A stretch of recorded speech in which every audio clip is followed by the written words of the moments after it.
Hello, everybody. Welcome to the Andrew Bibay time. This is a new show, and what it basically is me interviewing people that I know, and other people as well. And today we have a very special episode. It is someone that I've known on YouTube for a while. Someone I've commented his videos, and let me introduce you, Zach D. Welcome to the show. Well, thanks for having me. Okay, well, I just want to talk about a myriad of things in regards to your to the films you make, and Okay. so let's just get straight into it, and All right. start off with the first question here. I'm ready. So, looking back at your series work, how far back before your first series did you decide you wanted to make these? Was this passion going way back to your childhood? What served as the spark to start them? Well, I've always wanted to be a storyteller. I've always loved storytelling, and, I always wrote stories, like back in middle school and stuff. Like I used to write like little novel things or whatever.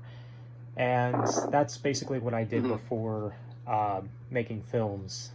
Because back then I didn't know the first thing about uploading to YouTube and all that. So, yeah, it's, I would say I've always kind of wanted to make films, kind of low-key.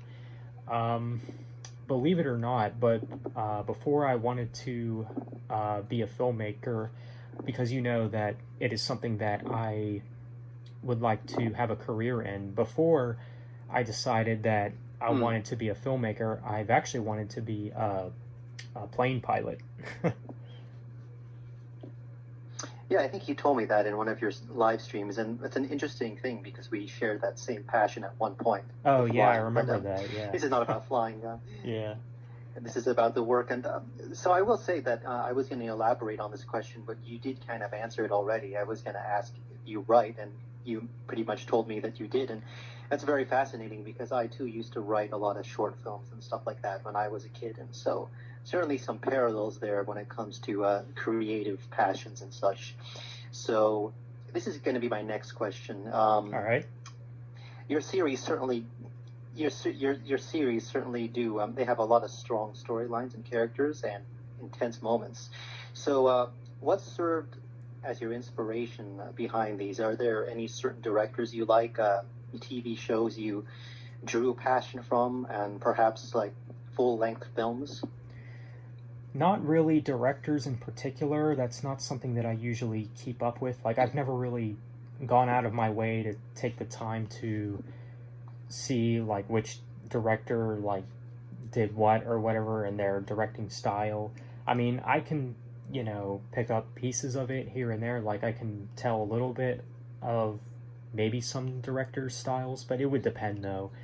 As far as the films and inspirations, I would say that my films are actually more based, or at least the Ardening series are based on actually games like Outlast, and then the Zerone series was more so inspired by games like Skyrim and Assassin's Creed, which you can see some of those influences. I definitely do, actually, and so yeah, you don't necessarily get inspired from films and TV shows, but I definitely see, the gaming aspect of it and how you've drawn inspiration from that. And speaking of that, with the creative process of your films, I assume like all films or TV show, the idea was thought of originally, and then you made it into a script. Is that the process that you use to, to come up with the just the overall script of these series? Not necessarily, I would say. Like, sometimes I just kind of go with it. Sometimes I don't even use a script whenever I film certain scenes. Sometimes I just know in my head what I want to do. That's what I actually do the majority of the time. But there were definitely cases where I wanted to just write a script so I remember, so... In many ways, that kind of helps, right? Because if you don't have a script, then you're not really, if you say, for example, you have to memorize a script, and sometimes that probably shows depending on who you're working with and so there's a lot of remembering of the lines and such. So I guess you have the whole impromptu thing kind of nailed down, right? Pretty much, yeah. And sometimes not everything has to go exactly to the script. Sometimes it could be like worded differently, and that's not something that would bother me in particular, as long as it works, I think. Yeah. And then you could always go back and reshoot if you needed to, and do the scene over if you wanted to do that. Correct. So what is the most difficult aspect of series work? I mean, would it be the development of the plot, the story, or perhaps even the filming itself? Because I know, I've dabbled in films myself, made films with my nephew, and I do know that a lot of times you have to do reshooting and stuff like that. Yeah, actually, I would say the hardest part is actually looking for actors. Sometimes coming up with you have a limited. Sometimes coming up with the plot is difficult at times, though, which is actually why this next upcoming series, Ardening 6, will be the last Ardening series within that franchise. And interestingly, I just started watching Ardening again. I started on one of your YouTube videos. I believe it was the first episode where I said I was gonna attempt to watch the whole thing, but I have seen your series work before, and I will say I'm very impressed on how much improvement has been made since the beginning. So, have there been moments where you filmed an episode and it didn't feel quite right? Are there any missing episodes from the Ardening or other series work that you did that that could possibly be released to the public? Not really. Typically, whenever I do make a film or a scene or whatever, I usually do like to release that. But I was originally supposed to come out with a Rebels 2, which I don't know if you've ever seen the first one, but there was supposed to be a sequel that I initially canceled, and the first episode was recorded, but it just never became an entire series, so I just ended up releasing the first episode as kind of like a special, So it's like a pilot episode, but without the rest of the show. Pretty much. Essentially, something like that, I guess you could say. Yeah. Okay. So, so as a filmmaker, how do you, on your opinion, how do you keep a story fresh? I could think of series, let's say, for example, The Walking Dead. No offense if you are a fan of that show, but sometimes things get rather old because it keeps dragging on. Do you ever wonder that you might fall into that situation, or do you know that this is definitely not going to happen to you? You limit the amount of seasons that you put out and episodes and so on. Yeah, that's actually, again, another reason why I feel like Ardening 6, Cult Awakening being the finale of Ardening is appropriate, because I think it's getting to a point where, like, if I go further more than that, I'm just going to be basically milking the Ardening franchise. Yeah, it's going to go on for an unnecessary length of time, per se. And there will also be a lack of original ideas. Yeah, because you probably already visited those ideas in past seasons, so it'd right, be like a rehash, per there's se. There's only so much you can do. So, you mentioned actors a while ago about the hardest thing about filmmaking is the cast. So I just want to talk about actors now. Is there anyone you worked with in the past that you would love to work with again?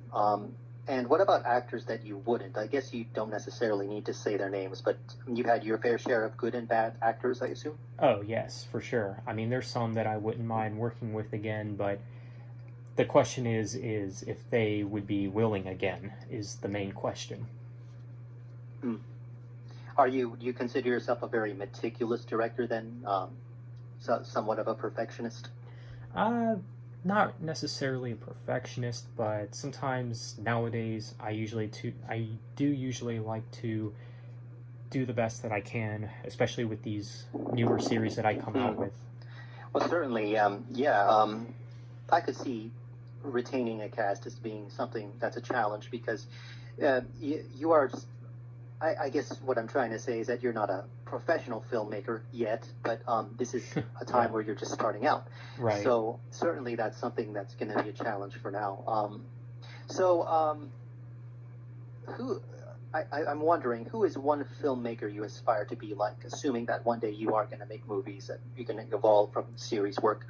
I remember I always wanted to be like Stanley Kubrick, one of my favorite directors of all time, and many other directors as well.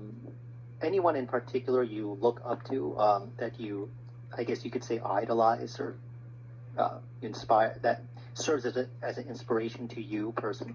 Well, like I said, I usually don't keep up with directors per se. Um, I just think I just want to be, my own director. I don't really have any, directors that I really look up to. Like, I feel like, in a sense, I kind of have my own style when it comes to films and whatnot. As I was mentioning movies earlier, this is just something an idea that I came up with right now. So it's kind of an impromptu question. But what are the chances that one day you could film and direct a 2-hour film version of something like The Ardening? Because I do know that sometimes, once in a while, someone will take a TV show and make it a film.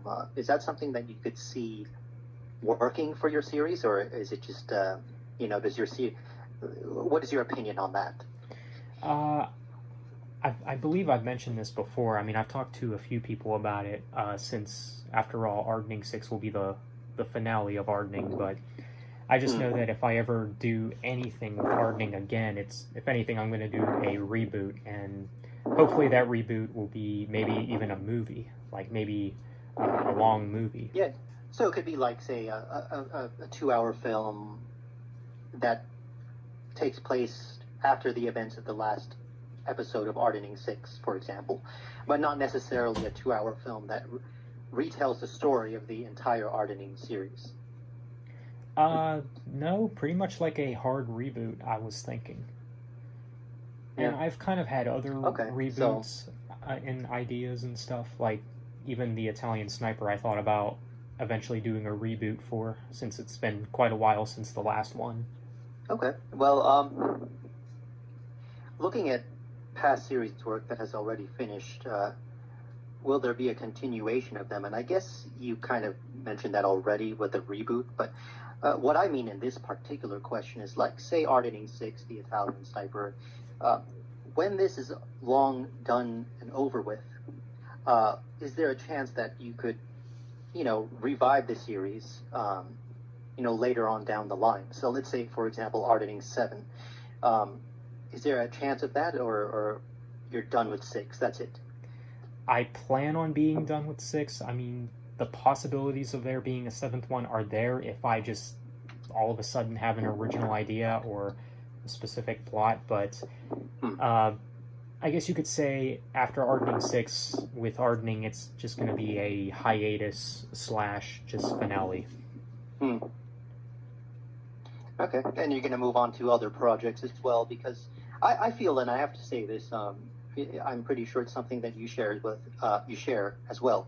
And as someone who is a creative individual, it's almost like you want to move from project to project, not necessarily be erratic and never finish a project, because you always finish your projects. But certainly as someone who is creatively driven, you want to explore new genres, and explore new series work as well. So I do understand that, why you wouldn't want to necessarily visit series again. And this is okay. Now moving on from that question, because I've seen a lot of your series work, and especially in the more recent ones, something that has caught my attention is the musical score, and I find that a lot of the music that you use, or just scores in general, when it comes to films and TV series, it plays a very important role. So I'm wondering, where do you get this music from? Because I do think it's very fitting in your work. Nowadays, I actually have a composer who does the music, Azar White Music. You can go check out his channel. He uploads all the soundtracks that he's done for my series work. So far, he's done 4 of the soundtracks: Genesis Zerone, Revival Zerone, Ardening 5, and Escape from Core Lecter. So he's done pretty much all of your work then, in terms Not of not all musical of score. them, but the last 4 series he's done, and he's also going to do the soundtrack for Okay. Hardening 6. Well, he's very good, so that you could tell him that I said that. Right. So pushing forward into the future now. Let's say, where do you envision yourself in 10 years? Where would ZDP Productions be in 10 years? And this is not only your series work, but I could also say your YouTube channel.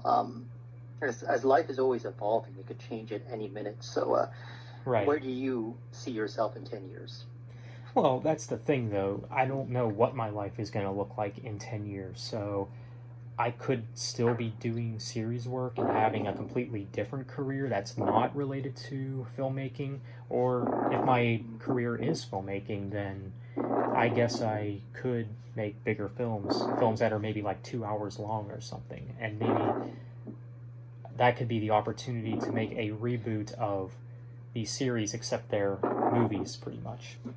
Well, I think that you'd be a very good director. I see it in your work, and I do see the potential there.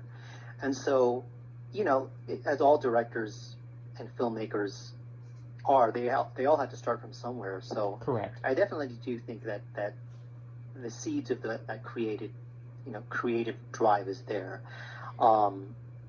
So, another question I have, assuming that you're still going to be making series work in, say, 10 years from now, or if you have a family of your own, would you ever consider, assuming that you do have a family in 10 years, would you ever consider using them in your series work? Yes. If I have a wife and my character has a love interest or something, then sure, I guess. I can see that working. And I do have, as we get to the final question here, I just want to say thank you for taking the time. Oh, no problem. In this interview, because and indeed, I will say that your channel is very enjoyable. I do like a lot of the material you especially the musical stuff as well. Right. And so, for the listeners out there, I guess you already know about the channel because it's on his page. This video or podcast type thing is on his page. But maybe a shout out to you, and I just want to say thank you for all the enjoyment you brought to your viewers. So this is the last question I have for you. Okay. And that question is, I guess it's kind of a serious question, but what is one regret you have about the past? In your work, what is one thing that you wish you did differently, and why? As far as my series work, you mean? Yeah, as far as your series work. I guess it would be more so the words, because in the first Hardening, some of my characters do have words on their shirts, and that was something that was very, very unprofessional, because it's something that you do learn in film school, and it's actually something that I have adapted to, and it's something that I've tried to pay more attention to. I've tried to, pay attention if my actors have anything on their shirts or their jackets or whatever that may have like logos or words or whatever. It's just an observation, and that's kind of a part where I can be a what you call perfectionist, I guess. Okay, but it serves the story, and you Correct. And you just want it to be as efficient as possible, the filming to be as efficient as possible, and just the setting and all of that. And I know I said that this was going to be the last question, but I guess I have one more last question. All right. That's okay if I'm I may all ask for you. For someone who is an aspiring filmmaker, if you met somebody, for example, who was a fellow filmmaker, and someone who's in film school at this moment in time, what advice would you give this person in regards to film? And what if there was a filmmaker that was struggling and on the verge of giving up, what would you tell that person? I would tell them that it's not work, because I don't consider it work, since I do have fun with it. Because whenever I was in film school, back in college, a lot of students that I took classes with acted like it was more so of a chore than it is something having fun with it. Because in film school, I was actually one of the few people that got all my projects done. Okay. Well, that's a good thing that you have fun with it because, I feel that definitely helps, especially in the environment of filming. You know what I mean? I guess actors wouldn't want to work with someone who was too anal about everything. Right. But yeah, I will say that that this interview has been very interesting and very informative. Sure has. And I do want to encourage for the viewers that are watching this now, if you are not familiar with Zach D's work, specifically his series work, I do recommend you check it out. And even if you're not familiar with the series work, you do upload a lot of music related stuff, music and related. And you've been streaming lately, which has been very exciting too. So I would also like to give a shout out. I would also like to give a shout out to Andrew Bibay. He also creates short films himself. Go check out his work. Oh yeah, it's thank you for the shout out. Certainly it's nothing as complex as your work per se, but I'm honored that you shared my channel. And well, thank you again. And thank you. I will see you again in the next live stream as I usually do, and I hope that one day, maybe one day in the future, we could do a follow-up interview. I think that would be pretty exciting, don't you think? That would be, yeah. I'm all for that. Yeah, it would be. Okay, yeah. Well, I guess in that case, thank you, Zach, for being here. Thank you, man. Probably not going to be the last time you're on the show, but thank you again. And before I move on, I just want to tell everyone who's watching this, God bless, take care, and rock on, pretty much. Take care, everyone.